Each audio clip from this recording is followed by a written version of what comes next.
Now you have some time to look at questions 1 to 6.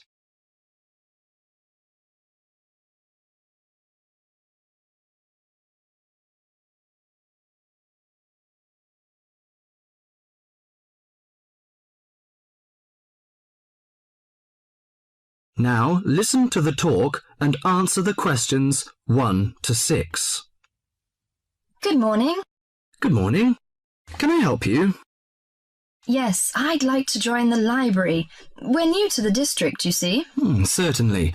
Well, all we need is some sort of identification with your name and address on it. Oh dear. We just moved, you see, and everything has my old address.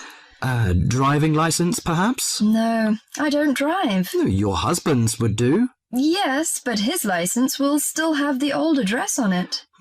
Perhaps you have a letter addressed to you at your new house. No, I'm afraid not.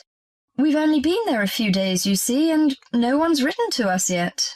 What about your bank book? That's just the same. Oh dear, and I did want to get some books out this weekend. We're going on holiday to relax after the move, you see, and I wanted to take something with me to read. Well, I'm sorry, but we can't possibly issue tickets without some form of identification. What about your passport? What? Oh, yes, how silly of me. I've just got a new one, and it does have our new address. I've just been to book our air ticket, so I have it on me. Well, that's all right. Your ticket will be ready soon. OK, how many books am I allowed to take out? You can take 4 books out at a time, and you can also get 2 tickets to take out 3 magazines or periodicals. Newspapers, I'm afraid, can't be taken out. Oh, that's fine. Do you have a record library? Some libraries do, I know. Yes, we do. You have to pay a deposit of $5 in case you damage them, but that entitles you to take out 2 records at a time. That's good. Could you show me where your history and biography sections are, please? Yes, just over there to your right. If there's any particular book you want, you can look it up in the catalogue, which you'll find just around the corner. You can also find a touchscreen information service on level 2. Thank you. Oh, and how long am I allowed to keep the books for? Well, the normal loan period is 3 weeks, with 2 weeks extension. Oh dear. We're going away for 4 weeks. Can I renew them now? I'm afraid not. You must do that at the end of 3 weeks. I see. Thank you very much.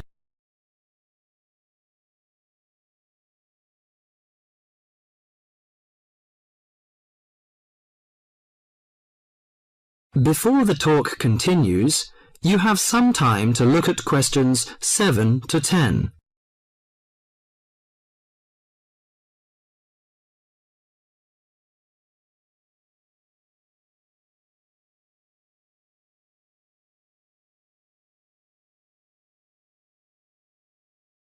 Now listen to the talk and answer the questions 7 to 10. Well, let's go into some details. Your name, please, madam? My name is Barbara. The surname is Cooper. It's spelt as Cooper.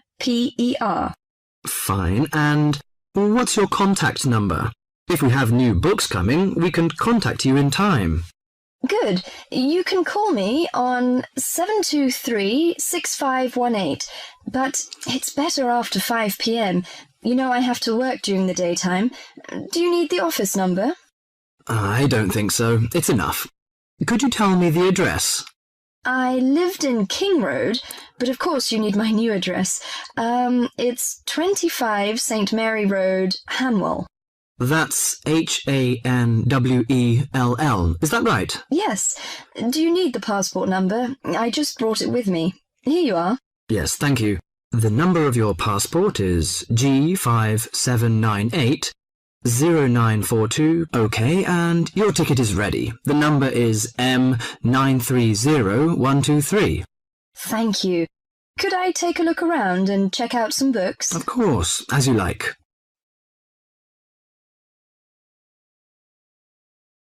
That is the end of part 1. Now turns to part 2. Part 2. You are going to hear a lecture given by a counselor. First, You have some time to look at questions 11 to 15.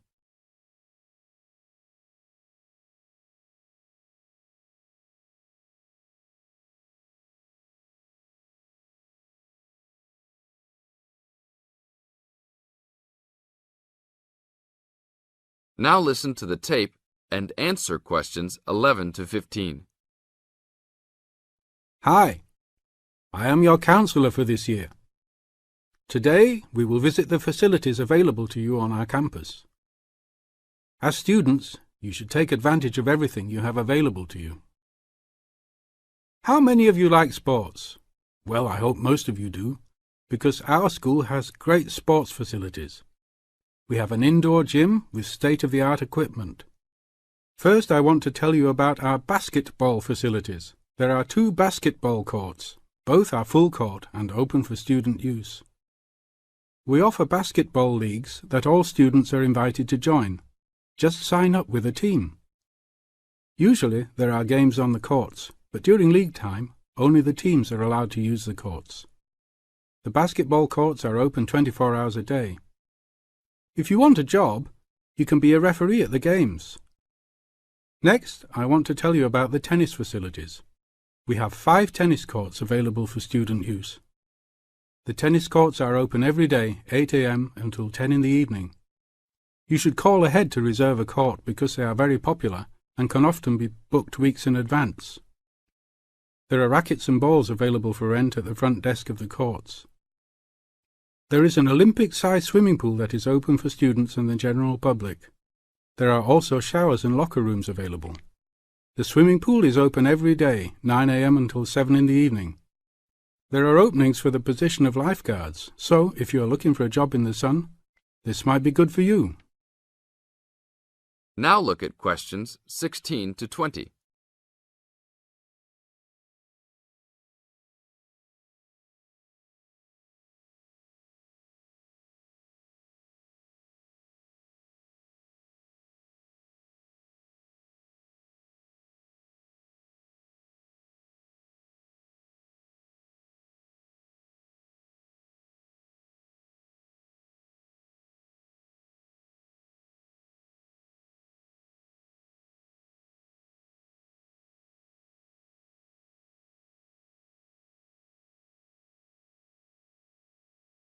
Now listen to the tape and answer questions 16 to 20. There are also 2 weight rooms and a gymnastics room. The weight rooms have all the standard equipment available. Please check with the gym to see the open hours because they vary from time to time. The gymnastics room is usually not open for individual users because there are almost always classes held in the room. However, if you are interested, you may sign up for gymnastics classes. Plus, if you like martial arts and boxing, we offer classes for everyone, from beginners to advanced students. Please check the schedule for availability. There is everything available, from Chinese wushu to Brazilian wrestling. I will talk for a brief moment about our library system. Our campus has 3 libraries available to undergraduate students, 1 additional graduate library and 1 faculty library. The libraries are open daily until midnight except for during testing periods, when the libraries will be open 24 hours. Please look on a map to see where the libraries are located. All students with a valid ID can check out books, with a maximum of 10 books at a time. Books can be checked out for a 2-week period and then renewed for 1 month maximum. After that, there is a $1 fine per week that the book is overdue. I will repeat that. There is a hefty $1 fine per week. So it is a good idea to return books on time. If you lose a book, then you will have to repay the library for it, plus a fine. If you damage a book, most likely you will have to repay the value of the book. So please, enjoy the library facilities, but take care of the school's belongings. The library is also equipped with 200 computers for student use. They are all internet ready and available for use. You must sign up at the library for 1-hour time slots. You may sign up for up to 3 consecutive slots at a time. No one can use the computers without first signing in at the library. That is it for now. Thank you for your attention. That is the end of Part 2. Now turns to Part 3. Part 3. First, you have some time to look at questions 21 to 26.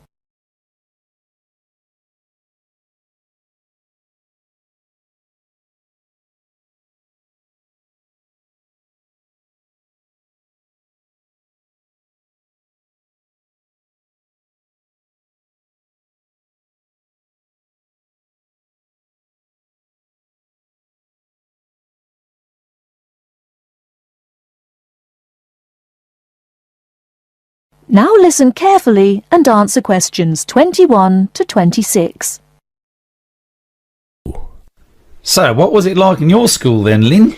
Well, South African schools are very different from schools in Australia. For a start, children don't start their schooling until they are 7, quite a bit later than schools in Australia. What about New Zealand, Gail? We're more like Australia. I can't believe children don't go to school until they are 7. When do the parents get any free time? Well, there's still the availability of kindergartens or play schools. It's just that formal education doesn't start until later. I don't think it's such a good idea for children to have to be too academic at such a young age. They should be able to just enjoy themselves. Well, yeah, but the first school children go to isn't really very academic. It's just an opportunity for children to learn a few basic social skills by playing and learning with other children. Yes, I'd agree with that. I guess being so close, Australian and New Zealand schools must be similar then. Well, I suppose they do share a lot of similarities, but there are also some differences. For example, children in New Zealand go through intermediate school, but in Australia there's only high school. That's right, isn't it, Pat? Yeah, I think so. What about South Africa, Lynn? Do you have an intermediate or high school? Oh, high school. And now the difference between Australian and New Zealand education is that although both countries have state schools and private schools, our private schools are very often run by religious groups, whereas New Zealand schools are secular. That's not true. There are quite a few religious schools in New Zealand. Oh, okay, maybe we are similar. Only a few South African schools have any religious connection, so I guess we're different. Most people go to state schools. Pat, is it true that some people from your country don't have to go to school at all? Well, that's partly true. Because of the geography of Australia, there are a lot of children who do not have access to schools, at least on a regular basis. Instead, they have a form of correspondence education, where the lessons are actually on the radio and the students send their work in by post. That way they get a lot of what they would if they were in the classroom, apart from the interaction. In New Zealand, not all students have to go to school either. Some parents have opted for homeschooling. Oh, is that like correspondence teaching? We don't really have that. Well, we do have correspondence schools, but homeschooling is different. With homeschooling, the parents teach the children and set them homework. They have to present a syllabus to their local education authority before they can do that, but it is becoming a more popular choice for some parents. I suppose it also suits parents' own commitments. I mean, they don't have to worry about collecting their children from school, and they can always teach over the weekend or in the evening if they want to. Is the school day normally quite long then? Not in New Zealand, but I think it can be in Australia. Yeah, that's right. I think Australia is unusual in that there are extracurricular activities which you have to go to.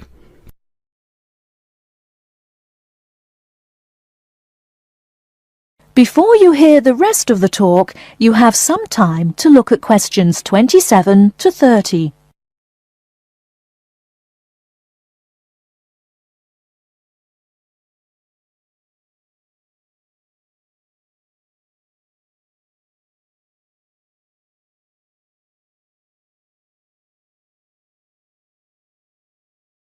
Now listen and answer questions 27 to 30. These are normally sport activities, but there are a few other options. We have activities after school for any student that is interested, but they aren't compulsory. What about in New Zealand, Gail? I had to do some sport every week. I didn't really like it, but it was part of the school day, so I guess that's not so bad. Anyway, I spent 2 years at boarding school, so things were a little different. Boarding school? What was that like? Well, the thing I remember most about it was the strict dress code. There were restrictions on everything. You had to wear a school uniform almost all of the time, and it had to be cleaned and ironed. The length of your skirt had to be no less than 1 inch above your knees when kneeling down. Sometimes we used to go out on school trips or just at weekends with a few friends, but whenever we were outside the school we had to wear a hat. There was one teacher who always used to give me extra homework because my socks weren't pulled up, and that was in the school late in the evening. I suppose it wasn't that bad, but at the time it felt like a prison. I kept getting into trouble for something. Most of the time I forgot something, normally my school badge. We had to wear that all the time, in the school and out, because it had our house colours on it. Wow, that doesn't sound like much fun. No, but it was a good education, I suppose.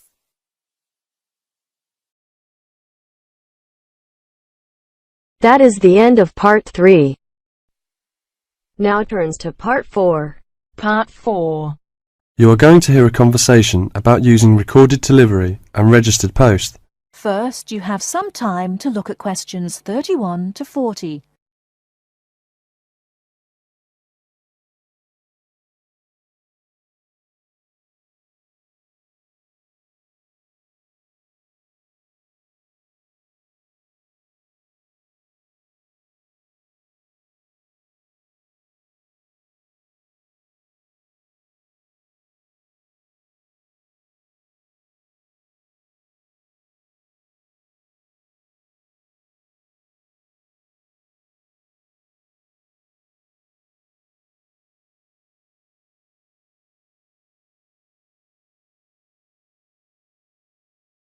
Now listen carefully and answer questions 31 to 40.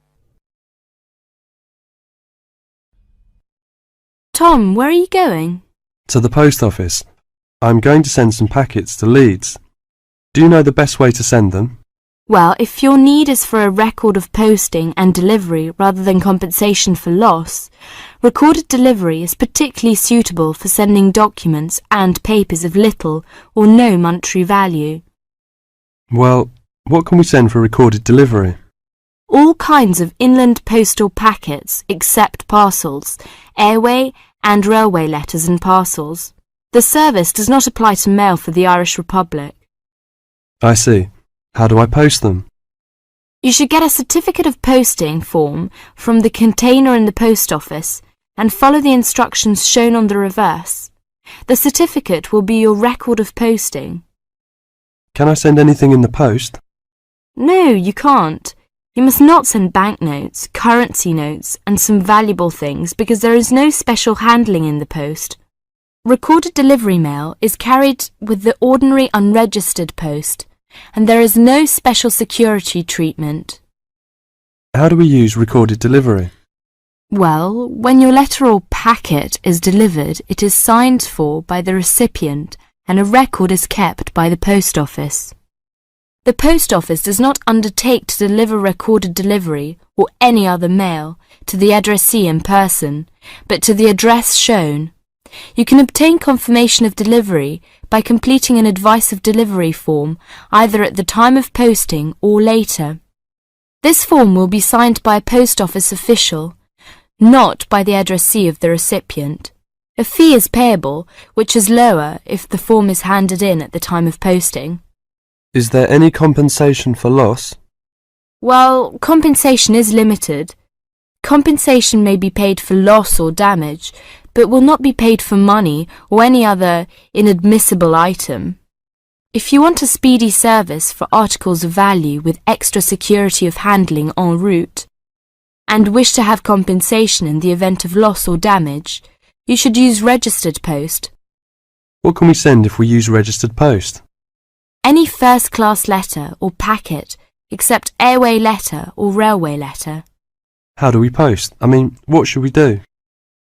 Well, you should make sure that the packet is made up in a strong cover and then it is fastened with wax, gum or other adhesive substance. Hand the packet to the post office counter clerk, together with the cost of postage and the registration fee. Do not post it in the posting box. Make sure that the fee paid is adequate to cover the value of the content. The counter clerk will give you a certificate of posting which he has initiated with the date stamped. Is there any special security for the registered post? Yes, all registered mail receives special security treatment. Packing is very important because registration is not in itself a safeguard against damage. The contents of registered packets must be adequately packed. How do we pack then? Do we have to use special envelope? Yes, you have to send the articles in one of the registered letter envelopes sold by the post office. These envelopes are already stamped for first-class postage and have the minimum registration fee. What about the compensation? Compensation will not be paid for the following articles, such as banknotes, currency notes, trading stamps, coupons, and some valuable things, unless they are enclosed in one of the registered letter envelopes sold by the post office. I see. How does it deliver? The recipient on delivery signs for your registered mail. The post office does not undertake to deliver registered or any other mail to the addressee in person, but to the address shown. You can obtain confirmation of delivery by paying an additional fee and completing an advice of delivery form, either at the time of posting or later. If you require the recipient's signature on the advice of delivery, the form must be handed in at the time of posting. Otherwise, a post office official will sign the certificate. The advice of delivery fee is lower if the form is handed in at the time of posting. Thank you very much for all this useful information. That is the end of part 4.